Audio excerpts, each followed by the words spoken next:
In today's video, I'm going to teach you how to set Google Chrome as your default browser and replace Microsoft Edge. If you're someone who prefers Chrome for its features and seamless integration with your Google account, then making it your go-to browser is a great choice.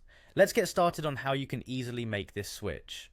First, you'll want to open the Start menu. You can do this by clicking on the Windows icon located at the bottom left corner of your screen, or by pressing the Windows key on your keyboard. Once the Start menu is open, look for the option labelled Settings. It's usually represented by a small gear icon.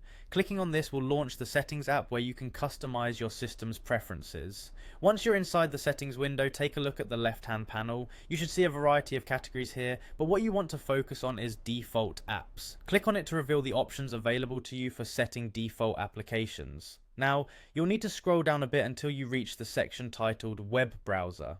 This is where you'll see which browser your system is currently using as default. Typically, it will show Microsoft Edge if you haven't changed it before. This section is crucial for making the switch to Chrome. Now, once you're in the web browser section, you'll see the browser currently set as the default.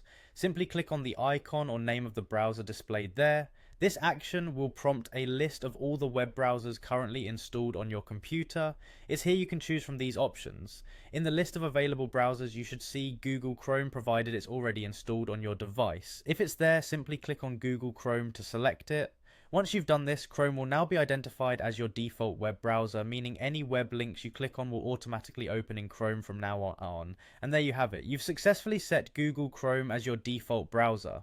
Choosing Chrome ensures that you're utilizing its speed, security features, and the ability to sync with your Google services. This simple switch can make your web browsing experience more seamless and enjoyable, especially if you're already tied into Google's ecosystem.